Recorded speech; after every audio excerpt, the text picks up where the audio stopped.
Salut à tous. Nous allons monter les amortos du kit Tamiya BBX.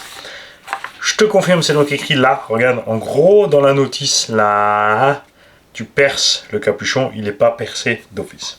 Bien. Tu te munis donc de ton capuchon percé. Donc tu as enlevé évidemment les petits débris. D'une embase. D'une chape. D'une rotule. Attention à la rotule, sur la grappe, elle est fixée au milieu, donc fais bien attention de bien enlever la bavure de ta rotule. La bague, pour retenir le ressort, il y en a deux livrés dessus. Attention, il n'y en a qu'une qui va, c'est facile. Regarde, le ressort va là, dessus, ok. Mais il va pas du tout là, c'est beaucoup trop gros, donc ça ne sert à rien. Le reste des pièces, c'est pareil, tu n'en as pas besoin tout de suite, tu les mets de côté. On va monter un amorto avant. Il nous faut donc un piston numéro 3, parce qu'il y a le 4 et 5. Il faut une petite bague guide, c'est pareil. Tu fais très attention avec ça, il faut absolument enlever les bavures. On va se mettre là, regarde. Sinon, tu vas comprimer ta bague pour la rentrer dans le cylindre. Et tu vas forcer. Il te faut quelques joints. Donc, dans ce sachet, tu as quelques joints. Il te faut un joint qui va dans le capuchon de l'amorto. Les joints qui vont dans l'embase. Avec le guide. C'est ici, toi. Un joint qui va... Reviens essayer. Pourquoi ne sois pas récalcitrant? Un petit joint qui va à l'embase de l'amorto. Dans le reste du sachet, il y a des axes pour les cardans et des goupilles pour les cardans. On ne sait pas pourquoi. Après, il te faut la tige d'amorto qui est dans un autre sac. Ouais. Ah, moi j'adore ça. Ouais. Enfin, quoi que j'ai sorti les rotules, ça se trouve même pas qu'il faut. Donc, il te faut une tige d'amorto qui est avec toute évidence les écrous de roue et encore autre chose. Il te faut deux circlips qui sont dans un autre sachet encore. Les sachets ne sont pas annotés, hein. Il faut voir par transparence ce qui est dans le sachet, où et quoi et comment. Donc, munis-toi d'une pincette. Alors, tu peux vider chaque petit sachet dans des petites boîtes. Mais après, il faut te faire un petit repère. Il te faut des petits circlips. Tu te méfieras, il n'y a pas l'air d'y avoir du rab. Hein. Il te faut une vis M2,5 pour la bague d'amorto. Qui est dans ce même sachet. C'est pour serrer là-haut. Ça. Et tu vas dans un autre sachet. Et ouais. Ça, c'est un peu l'ennui chez Tam. Enfin, moi, je trouve ça pas terrible. Hein. Quand tu as déjà monté plein d'autres kits. La vis qui est pour le purgeur. Ok. Donc là, c'est facile. Tu prends ta tige à morteau. Un circlips. Tu clips en douceur, tu mets le piston, tu mets l'autre circlips. Alors c'est peut-être un peu chiant ces circlips, l'avantage par rapport aux écrous, aux vis bien sûr, c'est que pour le constructeur, il a juste deux enlèvements de matière à faire, pas encore un filet, et pas une mini vis, et il y a moins qui dépasse. Après pour la forme du piston, ils sont restés basiques, hein, ils ne sont pas allés chercher le midi à 14 h. C'est vrai qu'en ce moment, c'est assez courant d'avoir des écrous, enfin des pistons un peu en cuvette pour couvrir justement ça, pour pas taper avec ça en haut dans l'amorto. Forcer l'huile à passer autrement pour changer la réaction rentrée-sortie. Là, il n'y a pas spécialement besoin, ça reste un kit plaisir basique. Après, moi j'aime bien mettre un petit peu d'huile déjà en fond de cuve. Hop. mouille ma tige tranquille. Tu mets un joint, le guide, et je te répète, si quoi que ce soit force, tu t'arrêtes, tu vérifies pourquoi et tu t'occupes de ça. Le joint d'en base. Tu tournes sans inverse aiguille d'une montre jusqu'à ce que tu entendes le petit clic et après tu peux visser tranquille. Tu serres pas, tu passes ta tige, là elle passe tranquille à travers la joint torique, en plus tu as déjà mis de l'huile, tu serres, c'est pas à peine serré comme un bouin, il faut juste que ça tienne, tu contrôles que ta tige fonctionne bien. Ok, tu mets ta chape. Tu peux utiliser un outil spécial tige d'amorto ou une pince coupante et prendre l'embase du filet. C'est un endroit qui n'entrera jamais dans l'amorto et ça t'empêchera pas de visser la rotule jusqu'au bout. Ok. Là, tu peux clipser la petite rotule plastique. Pareil, hein, tu contrôles d'avoir bien évalué. Tu peux déjà mettre l'anneau. Tu peux déjà mettre la vis. Je suis pas un grand fan de ce système. Bon, ça tient, mais ouais. Après, là, c'est des petites échelles. Et ouais, c'est un petit modèle pour se faire plaisir, donc ça va aller.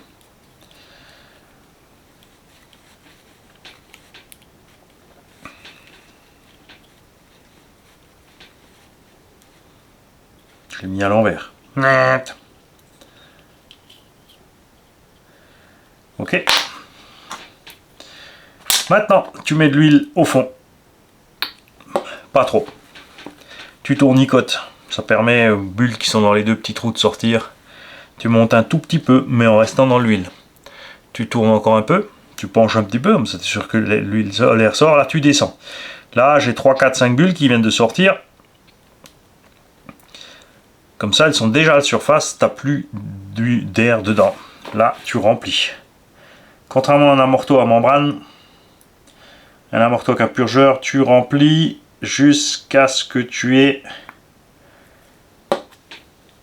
la petite bulle convexe. Pas la concave, la convexe. Donc limite, ça va te couler dessus. Bon, c'est peut-être un peu trop, tu me diras. Hop, tu fermes. Et tu rouvres parce que tu as ouvert. Tu as oublié, en papotant, de mettre le joint. Pas bien. Hop. Donc déjà, on est sûr qu'on n'a plus d'air dans le liquide, parce qu'on vient de le purger. Il y a plein de techniques, hein. Tu fais comme tu veux, moi je fais comme ça va vite, et c'est facile. Ensuite, tu prépares la petite vis de purge. Maintenant, ce qui va se passer, c'est que on est habitué, c'est vrai, à mettre la tige moite-moite, mais si tu mets moite-moite, quand tu vas serrer la vis de purge, ce petit volume-là, il va rentrer en plus dedans, il va tout bloquer, et tu n'arriveras pas à rentrer ta tige d'amorto à fond. On va le faire ensemble. Tu rentres ta tige jusqu'à ce que l'huile sorte par le petit trou. Je l'ai mis assez. Oh! Ah oui, ça arrive tout juste là. Oh, limite, hein? Non. J'ai pas mis assez, tu vois. C'est impératif que ça sorte. Sinon, quand tu vas serrer la vis, tu vas rentrer, comprimer de l'air à l'intérieur.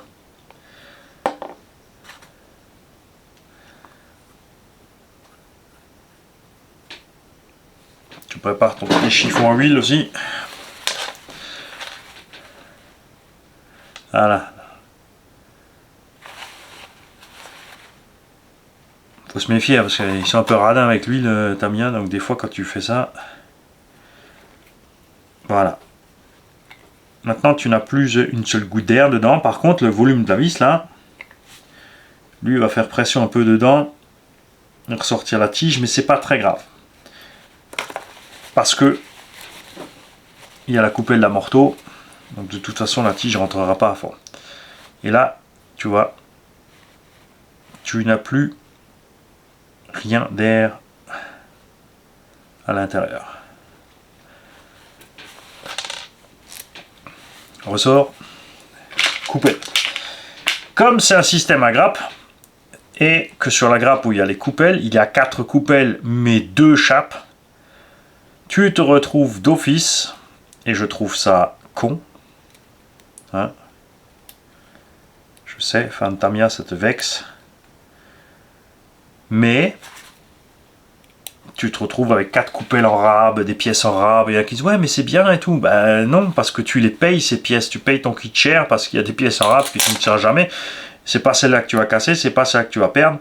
Et après, le mieux de l'histoire, c'est que si tu casses ou tu perds une autre, il te faut une grappe complète.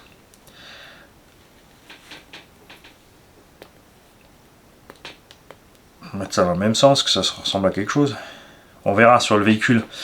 Oui, ça c'est un peu dommage du coup, parce que sur la bagnole... Alors déjà, il y a un truc qui me plaît pas, regarde, c'est que le ressort avant est plus petit que le ressort arrière. Du coup, il se met mal sur la coupelle.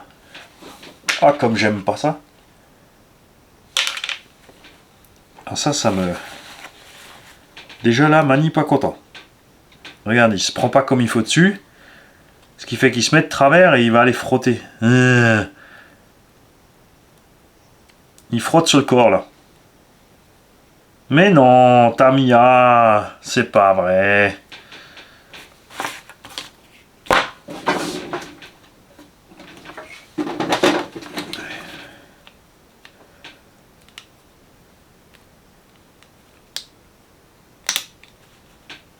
Voilà. Le ressort est très court en plus, il faut déjà mettre de la précontrainte, 15 mm. J'ai l'impression qu'ils ont récupéré le ressort ailleurs en fait. Wow! Bah 15 mm ça fait un paquet. Ah, c'est jusqu'à la bague. Bah si quand même. Wow, wow. Moi je vais une fois mettre 10. On verra sur le kit après. On avisera.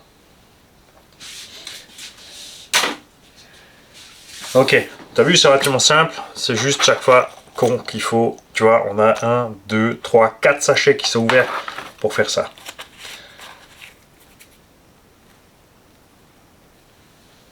C'est un peu dommage.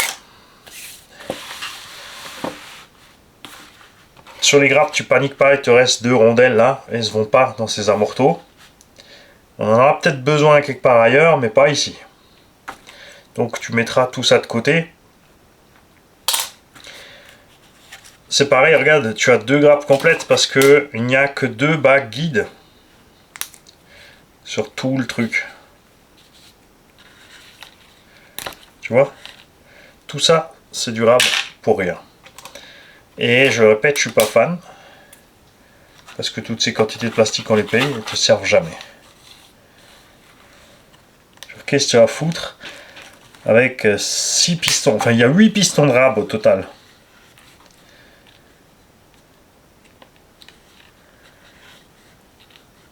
Ça permet plein de setup. Ouais, changer l'huile, ça change aussi le setup.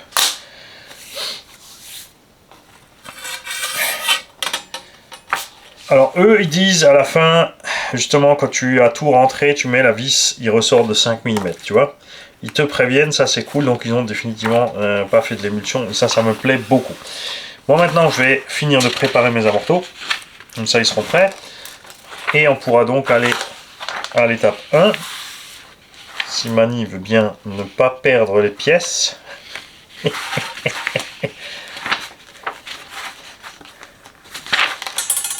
Elle est là. On ira donc à l'étape 1 pour fabriquer le diff à billes et commencer à monter la boîte de transmission. À ce stade-là, déjà, il faudra aussi déjà le moteur. Accessible toujours par l'extérieur quand même. Il y a un... Oh. Je pensais qu'il y avait un slipper de série. C'est pas un slipper de série. C'est un bloc slipper qu'ils ont mis. C'est pour ça que l'abonné en question m'a dit attention, l'option slipper c'est 70 balles en plus. C'est pas un slipper. Ben là, je suis quand même dégoûté.